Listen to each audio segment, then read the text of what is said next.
ठरलं तर मग मालिकेच्या 23 सप्टेंबरच्या भागात अर्जुन चैतन्य दोघांनीही जबरदस्त सापळा रचत प्रियाला अडकवलेला आहे. प्रियाच्या पायावरती कोणतेही जन्मखून नसल्याचा सर्वांच्या समोर त्या दोघांनी उलगडा केलेला आहे. होतं असं, अर्जुन चैतन्यने एक छान गेम प्लॅन केलेला असतो ट्रूथ अँड डेअरचा. तेव्हा प्रियावरती जेव्हा वेळ येते तर अर्जुन प्रियाला सांगतो की जसा मी करेल अगदी माझीच कॉपी तुला करायची आहे. मुद्दाम चैतन्य प्रियाच्या बाजूला बसलेला असतो आणि अर्जुन अगदी जसा करेल तसं प्रिया करत असते. आणि त्या क्षणी चैतन्यने प्रियाच्या पायावरती कोणतीही जन्मखून पाहिली नसल्याचा अर्जुन समोर उलगडा करताच अर्जुन चैतन्य दोघेही मिळून सर्वांच्या समोर प्रियाचा पर्दाफाश करणार आहेत. आणि ज्यावेळी भामट्या प्रियाचं सत्य सर्वांच्या समोर उलगडलं जाणार आहे त्याच वेळेस सुभेदारांना जबरदस्त धक्का बसणार आहे. परंतु हे सत्य आता कसं उलगडलं जाणार ते आपण या व्हिडिओत पाहणार आहोत, तर व्हिडिओ शेवटपर्यंत नक्की पहा. प्रतिमाची वाचा परतल्यानंतर सर्वांनाच आशा असते की प्रतिमाची स्मृती देखील परत आलेली असेल, परंतु तसं काहीच न घडल्याने सुभेदार परिवार धक्क्यात असतात. अस्मिता प्रतिमाला सांगते की अगं आत्या, तुला थोडं काहीतरी आठवत असेलच ना, प्रयत्न तरी करून बघ. प्रतिमा आठवण्याचा प्रयत्न करत असते, परंतु तिलाच जास्त त्रास होत असतो. प्रतिमाला त्रास होतोय हे पाहून तर प्रिया मुद्दाम प्रतिमाला आठवण्याचा प्रयत्न करायला सांगत असते, मुद्दाम तिला फोर्स करत असते आणि प्रतिमाला त्रास उद्भवतो. तिथे सायली, अर्जुन प्रियाला थांबवण्याचा खूप प्रयत्न करतात. मूर्ख प्रिया ऐकायलाच तयार नसते. इतक्यातच डॉक्टर श्रद्धा तिला सांगतात की तन्वी थांब, रविराज तुझ्या मुलीला समजव काहीतरी, अरे हे खूप डेंजरस आहे. तेव्हा रविराज प्रियाला जवळ बोलावतात, परंतु प्रिया ऐकायलाच तयार नसते. प्रतिमाला इतका त्रास होत असतो की प्रतिमा उठून जाणार तेव्हा अचानकपणे प्रतिमाला चक्कर येते. प्रतिमा कोसळणार तर लगेच सर्वजण येऊन तिला सावरतात. सर्वच जण खूप घाबरून गेलेले असतात. विमल पटकन प्रतिमाला पाणी आणून देते. प्रिया प्रतिमाला पाणी पाजते. त्यानंतर कुठे प्रतिमा थोडीफार शुद्धीत येते तेव्हा सर्वांचा जीव भांड्यात पडतो. प्रतिमाला जर काही आठवण्यासाठी फोर्स केलं तर ते किती घातक असू शकतं याची एक झलक सर्वांनीच पाहिलेली असते. डॉक्टर श्रद्धा सर्वांना बजावतात की प्रतिमाला काहीच आठवण्यासाठी फोर्स करू नका, ते खूप धोक्याचं असू शकतं. त्यांनी सर्वांनाच सावध केलेलं असतं.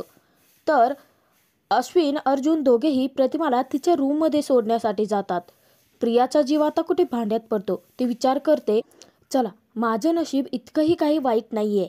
या बाईला वाचा जरी फुटली असती तरी तिचा मेंदू अजून कोल्ड स्टोरेजमध्येच आहे. प्रियाची चिंताच मिटलेली असते. रविराज डॉक्टर श्रद्धा यांचे आभार मानतात.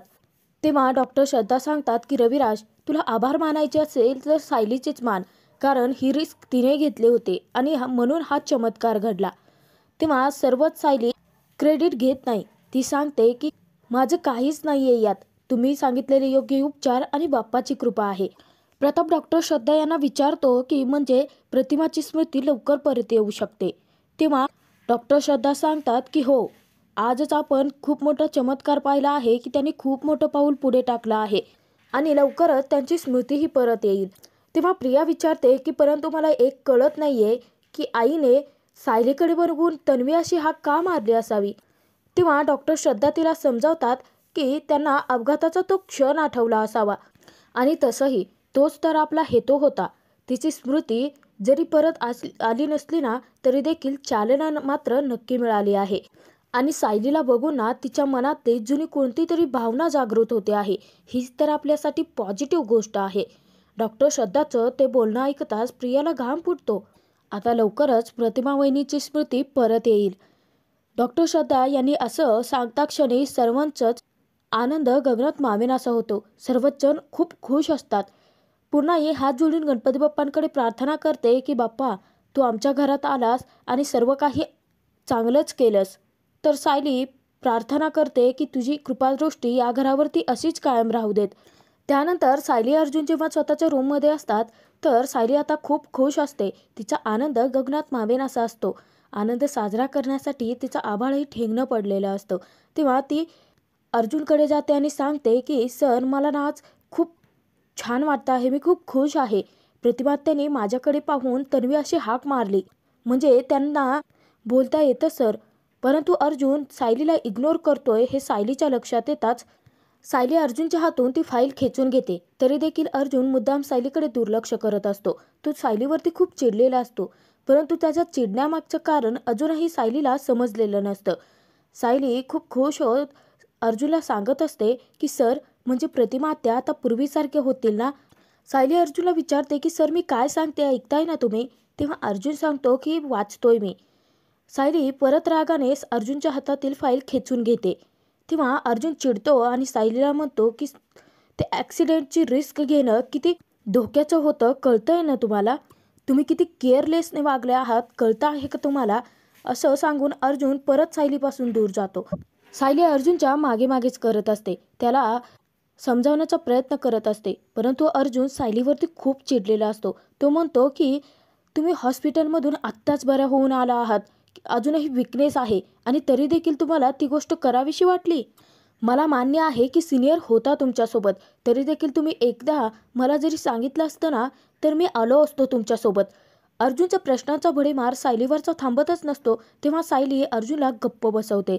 सायली देखील खूपच चिडलेली असते. ते अर्जुनला सांगते की मी सुरुवातीला फोन केला होता, परंतु तो तुम्ही कट केला आणि त्यानंतर जेव्हा मी परत फोन केला तर तुम्ही फोन बंद करून टाकलात. म्हणून मला त्या क्षणी असं वाटलं की तुम्ही बहुतेक कामामध्ये असाल आणि त्याचमुळे तुम्ही फोन घेत नाही आहेत, म्हणून मी फोन केलाच नाही पुन्हा. अर्जुन विचार करतो की हे कधी घडलं. अर्जुनला तर माहितीच नसतं, कारण अर्जुनचा फोन तर प्रियाने उचललेला असतो. तरी देखील अर्जुन उलट सायलीलाच विचारतो, तरी देखील तुम्ही मला फोन करत राहायला हवं होतं सतत. तेव्हा सायली सांगते की अच्छा, म्हणजे फोन स्विच ऑफ आहे, बंद आहे हे माहिती असून देखील मी तुम्हाला सतत फोन करायला हवा होता. काय चाललंय सर तुमचं? तेव्हा अर्जुन सांगतो की मिसेस सायली, एवढी मोठी रिस्क मी नव्हतो घेऊ शकत. जर तुम्हाला काय झालं असतं तर? असं म्हणून अर्जुन गप्प होतो. तेव्हा सायली विचारते की तर काय? तेव्हा अर्जुन सांगतो की तर मी मधुभावना का उत्तर दिलं असतं? सायली स्वतःचे कान पकडते आणि अर्जुनला सांगते की बरं ठीक आहे, इथून पुढे जर कधी तुमचा फोन बंद लागला ना, तरी देखील मी त्याच्यावरती परत कॉन्टॅक्ट करत राहीन, जोपर्यंत तुम्ही उचलत नाहीत तोपर्यंत, ठीक आहे ना? तेव्हा अर्जुन हसतो. अर्जुन सांगतो की खरं तर मला तुमचा रागही आला होता, परंतु तितकंच कौतुकही वाटत होतं. तेव्हा सायलीच्या चेहऱ्यावर एक कोड स्माईल आलेलं असतं. अर्जुन सायलीचं कौतुक करतो, तिला सांगतो की आज फक्त आणि फक्त तुमच्यामुळे प्रतिमा त्यांची वाचा परत आली आहे मिसेस सायली. तेव्हा सायली सांगते की नाही हो सर, आपल्या घरात जो बाप्पा बसला आहे ना, त्याने घडवून आणले आहे हे सगळं. आणि तसंही मी रविराज काकांसोबत जाणारच नव्हते, परंतु प्रिया कॉलेजमध्ये अडकली होती ना, त्यामुळे मला जावं लागलं. तेव्हा अर्जुन सांगतो की नव्हती. जेव्हा तुम्ही सिनियरने फोन केला होता त्यावेळी तन्वी माझ्यासोबत माझ्या ऑफिसमध्ये केबिनमध्ये होती ती. अर्जुनने सगळं काही खरं सांगितल्यानंतर सायलीच्या रागाचा पाराच चढतो. सायली खूप चिडते अर्जुनवरती. तेव्हा अर्जुनच्या लक्षात येतं आणि अर्जुन पटकन कान पकडतो आणि सायलीला घडला सगळा प्रसंग सांगतो की हे बघा, हे सगळं मी काही तुम्हाला सांगणारच होतो. मी तुमच्यापासून काहीच लपवत नाही ना मिसेस सायली, प्लीज मला माफ करा ना. तेव्हा सायली स्वतःचा राग आवरते. अर्जुनला त्याचं कान सोडायला सांगते. प्रियाचं वागणं सायलीला खटकलेलं असतं. सायली अर्जुनला सांगते, परंतु काय कमाल आहे ना प्रियाची, एवढ्या स्वतःच्या खोटारडेपणामुळे तिने एवढी मोठी संधी गमावली आहे. आज खरं तर गाडीमध्ये ती असायला हवी होती. तेव्हा सायली खूपच इमोशनल होते. ती अर्जुनला सांगते, सर, आज जर गाडीत माझ्याऐवजी ती बसलेली असते ना, तर तिच्या आईचा आवाज ऐकणारी पहिली व्यक्ती असते ती. तेव्हा अर्जुन सायलीला सांगतो, परंतु बरं झालं की ती त्या गाडीमध्ये नव्हती तेच. उलट आज ती माझ्या ऑफिसमध्ये माझ्यासोबत होती ना, तेच बरं झालं. तर अर्जुन ऑफिसमध्ये घडला सगळा प्रसंग सायलीला सांगत असतो की ती माझ्यासोबत ऑफिसमध्ये होती, मला तिच्या विरोधात खूप मोठा पुरावा मिळाला असता तिच्या तळपायावरती ना, असं म्हणून अर्जुन जेव्हा सायलीकडे पाहतो तर सायली गप्पच असते. अर्जुन सायलीजवळ येतो, चुटकी वाजवून सायलीला भानावरती आणतो आणि तिला विचारतो की मिसेस सायली, तुम्ही कुठे हरवला आहात? तेव्हा सायली खूपच इमोशनल झालेली असते. तिचे डोळेही पाणावलेले असतात. अर्जुनला सांगते, काय गंमत आहे ना सर, प्रतिमा त्यांची वाचा परत आली आणि त्यांच्या तोंडून पहिला शब्द बाहेर पडला तो म्हणजे तन्वी. त्यांना अजून इतर कोणतंही नातं आठवत नाही आहे सर, परंतु त्यांच्या मुलीशी असणारं नातं मेंदूत कुठेतरी खोल तळावरती रुजलं गेलं आहे. ते म्हणतात ना की आईची नाळ मुलीशी जोडली गेलेली असते, अगदी त्याचप्रमाणे. तेव्हा अर्जुन विचार करतो की आई मुलीच्या नात्यांबद्दल कोणीही एक्सप्लेन करू शकत नाही, परंतु सर्वांना जी तन्वी वाटते ती खरोखरच प्रतिमा त्यांची मुलगी आहे का? अर्जुनच्या प्रियावरच्या शंका वाढतच चाललेल्या असतात. तर इकडे नीच प्रियाचा घाणेरडं कारस्थान चालू झालेलं असतं. ती प्रतिमाच्या रूममध्ये चोर पावलांनी आलेली असते आणि प्रतिमा झोपल्याचा अंदाज घेत ती तिच्या ड्रॉवरमधल्या जे काही गोळ्या ज्या डॉक्टर जोशी यांनी दिलेल्या असतात त्या गोळ्या बदलून त्याच्या जागी विटामिनच्या गोळ्या ठेवते आणि म्हणते, या ना फक्त विटामिनच्या गोळ्या आहेत, तुझी काही स्मृती परत येणार नाही आणि तू अशीच खितपत पडत राहशील. त्यानंतर ती प्रतिमाला गुड नाईट आई असं म्हणते आणि परत तेथून चोरपावलानेच निघून जाते. तर प्रियाला आठवतो तो प्रसंग की ती महिपतकडे गेलेली असते. प्रियाने सर्वांनाच एक धक्कादायक बातमी सांगितलेली असते, ती म्हणजे प्रतिमाची वाचा परत आल्याची. आणि तिथे नागराज, साक्षी, महिपत हे तिघेही पूर्णतः घाबरून गेलेले असतात. त्यांच्या पायाखालची जमीनच सरकते. साक्षी धक्क्यानेच विचारते की हे खरं आहे का? तेव्हा प्रिया सांगते की मी सांगते काय, तिची वाचा परत आली आहे. महिपत प्रियाला प्रश्न विचारतो की अर्जुन काय काय आठवतंय तिला. त्यावरती प्रिया उत्तर देते की नाही नाही, तिला अजून काही आठवत नाही, म्हणजे तिची स्मृती परत नाही आलेली, तिचे फक्त वाचा परत आले आहे.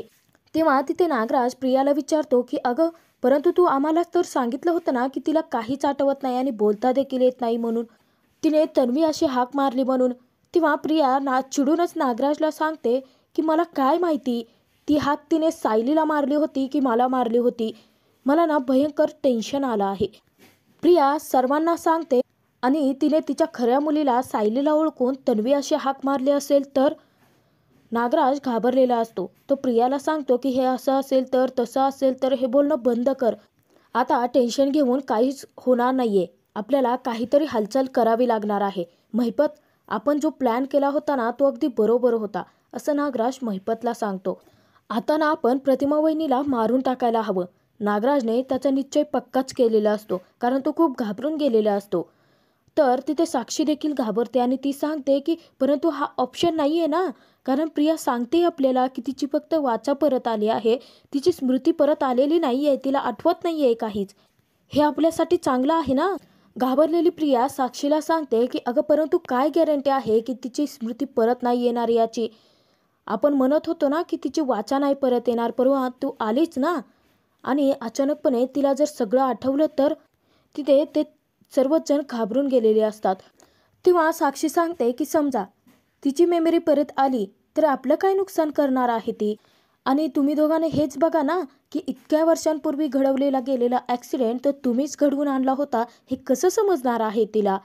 आत्तापर्यंत शांत असलेला महिपत आता बोलतो, परंतु ती जेव्हा जमिनीवर लोळत होती ना त्यावेळी तिनं मला पाहिलं आहे आणि आता तिला हे आठवू शकतं.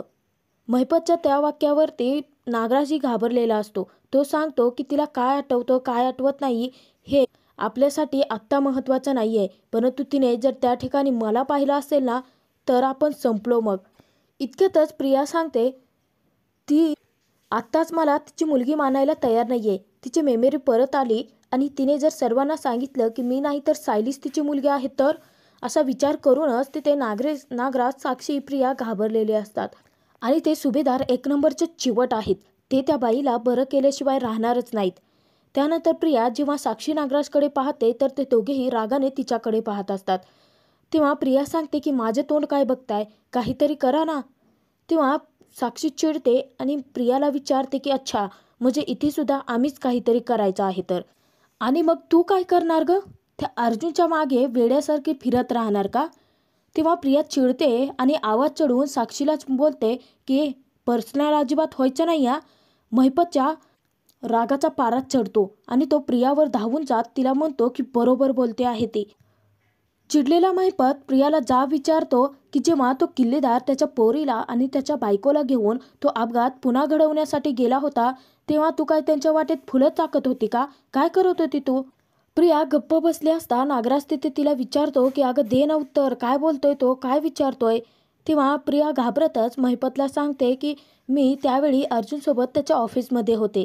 नागराजचा पारा इतका चढतो की तो रागाच्या भरामध्ये प्रियाचा गळा चावळतो. नागराज तिथे प्रियाचा गळा आवळत असता साक्षी घाबरूनच जाते, तिला खूपच भीती वाटायला लागते. तर ती म्हणायला लागते की अरे काय करताय तुम्ही, जीव घ्याल का तिचा. तेव्हा महिपत सांगतो की ती पोरगी त्याच लायकीची आहे. आणि त्यानंतर महिपत देखील प्रियाचा गळा आवळायला जाणार, साक्षी कसंबसं महिपतचा हात धरते आणि त्याला बाजूला खेचते. तर नागराजने प्रियाचा गळा दाबून धरला असता प्रियाचा श्वास गुदमरायला लागतो. तेव्हा साक्षी कसंबसं नागराजला सुद्धा प्रियापासून दूर ढकलते. तर दोघेही रागाच्या भरामध्ये प्रियाचा जीव घ्यायला निघालेले असतात. परंतु प्रिया त्यांच्यासाठी किती इम्पॉर्टंट आहे हे अजून त्यांच्या लक्षातच आलेलं नसतं. तर साक्षी तिथे प्रियाला सांगते की आणि काय ग, तुझ्याच चुकीमुळे त्या प्रतिमाची वाचा परत आले आहे. आम्ही तुला तिथे कोणत्या कामासाठी पाठवलं होतं आणि तू काय करते आहेस. आणि आता तुझ्याच चुकीमुळे जर प्रतिमाची स्मृती परत आली ना, तर तुझ्या एका चुकीमुळे आपण चौघेही फासावरती लटकू. शिरतंय का या डोक्यात काहीतरी, असं साक्षी प्रियाला विचारते. त्यानंतर ते चौघेही खूप घाबरून जातात, विचारात पडलेले असतात की पुढे नक्की आता काय करायचं, कोणता मार्ग काढून या संकटातून बाहेर पडायचं. दुसऱ्या दिवशी सकाळी जेव्हा सायली तयार होऊन रूममधून खालती आलेली असते तर पाहते तर खूप मोठा चमत्कार घडलेला असतो. प्रतिमा किचनमध्ये बाप्पाच्या विसर्जनासाठी प्रसाद बनवत असते. सायली खूप खुश होते आणि प्रतिमाकडे जाते. तिला विचारते की प्रतिमा, अहो मी येण्याआधीच तुम्ही बाप्पाच्या विसर्जनाचा प्रसाद बनवायलाही घेतलात. तेव्हा सायली प्रतिमाची मदत करते. इतक्यातच घरातील सर्वच जण एकत्र जमलेले असतात. ज्यावेळी पूर्णाईचं लक्ष किचनकडे जातं त्यावेळेस त्यांच्यासमोर खूप मोठा चमत्कार घडल्याचं त्यांना दिसतं. सायली प्रतिमा दोघीही मायलेकी मिळून बाप्पाचा प्रसाद बनवत असतात. तर सर्वच जण किचनकडे येतात. पूर्णाई त्या दोघींचंही कौतुक करत म्हणते की अरे वा वा, बाप्पाच्या प्रसादासाठी एक हात माझ्या प्रतिमेचा लागला आहे आणि एक हात माझ्या सायलीचा. म्हणजे बाप्पा आता खुश होऊन प्रवासावर निघणार. तेव्हा सर्वच जण हसत असतात. तर अर्जुन तिथे सांगतो की हां, आणि बाप्पा जेव्हा प्रवासाला जातील त्यानंतर उरलेल्या प्रसादावरती आपण आडवा हात मारू. सर्वजण खुश होऊन गप्पा मारत असता मूर्ख प्रिया तिथे येतेच आणि परत कांगावं करायला लागते. पुढे येऊन ती सायलीला विचारते की ए सायली, तू परत माझ्या आईला कामाला लावलंस का. तेव्हा सायली सांगते की नाही ग प्रिया, मी येण्याआधीच प्रतिमात्याने प्रसाद बनवायला सुद्धा घेतला होता. तेव्हा प्रतिमा खानाखुणा करून तिथे प्रियाला सांगते की सायलीने तिला काम करायला सांगितलेलं नाही आहे. प्रतापला ही गोष्टच खटकते. प्रताप तिथे कल्पनाला विचारतो की काय ग कल्पना, आपली प्रतिमा बोलायला लागली आहे तरी देखील ती खानाखुणा करून का आपल्याला सांगण्याचा प्रयत्न करते. तेव्हा कल्पना प्रतापला सांगते की एक मिनिट मी विचारते. कल्पना प्रतिमाला विचारते की प्रतिमा, अगं तू प्रसाद बनवताना या प्रसादामध्ये काय काय घातलं आहेस ग. तेव्हा प्रतिमा सांगत असता प्रतिमाच्या तोंडून आवाजच फुटत नसतो आणि सर्वांना पुन्हा एकदा जबरदस्त धक्का बसतो. प्रतिमाची वाचा तर परत आले आहे, मग तिच्या तोंडून आवाज का येत नाहीये. याचं सर्वांनाच टेन्शन आलेलं असतं. पुन्हाही तिथे प्रतिमाला विचारते की अगं बाळा बोल ना काहीतरी. घाबरूनच सायली प्रतिमाला विचारते की प्रतिमा, नक्की तुम्हाला काय झालं आहे. प्रतिमा सायलीला इशाऱ्याद्वारे सांगते की तिला बोलता येत नाहीये. पुन्हा सर्व काही शून्यावरती येऊन थांबलेलं असतं आणि हे घडवून आणलेलं असतं कारस्थानी प्रियाने. प्रतिमा खूप बोलण्याचा प्रयत्न करत असते तरी देखील तिच्या तोंडून आवाजच फुटत नसतो. रविराज तिला सांगतात की अगं प्रतिमा, प्रयत्न तरी कर ना, काल तू तन्वी म्हणून हाक मारली होतीस ना, मग थोडा प्रयत्न कर, तुला बोलायला येईल. प्रतिमा तरी देखील खूप प्रयत्न करत असतात, तिच्या तोंडून वाचा फुटतच नसते आणि हे पाहून प्रिया मात्र खूप खुश असते. तर तिथेच अस्मिता, अश्विन, अर्जुन तिघेही सांगत असतात की अगं तू थोडेफार शब्द बोलले आहेस ना, मग प्रयत्न कर, तुला बोलता येईल. प्रतिमा देखील खूपच घाबरून जाते, कारण ॲक्सिडेंटनंतर जरी तिला वाचा फुटली असली तरी अचानक तिला बोलता का येत नाहीये हे तिला देखील कळत नसतं. हा भाग आता इथेच संपतो. पुढील भागात आपण पाहणार आहोत अर्जुन चैतन्य यांनी प्रियाचा पर्दाफाश करण्यासाठी भन्नाटाचा गेम प्लॅन काढलेला असतो. तर सर्वच सुभेदार किल्लेदार परिवार एकत्र बसले असता तिथे चैतन्य अर्जुन दोघेही गेम समजावून सांगतात की ही बाटली सर्वांच्या मध्ये फिरवली जाईल. या बाटलीचं तोंड ज्याच्या समोर येईल त्याच्या अपोजिट साईडला जो व्यक्ती बसलेला असेल त्याला ट्रूथ किंवा डेअर हा ऑप्शन द्यायचा आणि तो जो सांगेल ते समोरच्या व्यक्तीला करावं लागेल. अर्जुन तिथे प्रियाला सांगतो की आता मी जसं करेन अगदी त्याचप्रमाणे तुलाही करायचं आहे. मुद्दाम अर्जुनने चैतन्याला प्रियाच्या बाजूला बसवलेलं असतं की जेणेकरून प्रियाचा उजवा तळपाय त्याला दिसेल. अर्जुन मुद्दाम व्यायामाचे प्रकार करत असतो, जेणेकरून प्रियाचा पाय चैतन्याला दिसेल आणि खरोखर ते घडलेलं असतं. त्यानंतर सर्वजण एकत्र त्या खेळामध्ये गुंतले असता अर्जुन चैतन्याला विचारतो की तू पाहिलंत ना, तिच्या पायावरती कोणतीही खूण नाही आहे ना? तेव्हा चैतन्य सांगतो की 101% सांगतो मी अर्जुन की प्रियाच्या पायावरती कोणतीही तुळशीपत्राची जन्मखूण मी पाहिलेलीच नाही आहे. परंतु अर्जुन, आपल्याला हे सत्य समजलं आहे की ती तन्वी नाही आहे, परंतु हे सत्य आपण सर्वांच्या समोर कसं घेऊन येणार आहोत? तर अर्जुन चैतन्याला सांगतो की असेल चैतन्य, काही ना काहीतरी मार्ग असेलच. अर्जुन चैतन्य दोघे मिळून सर्वांच्या समोर प्रियाचा पर्दाफाश कसा करणार हे पाहणं खूप मनोरंजक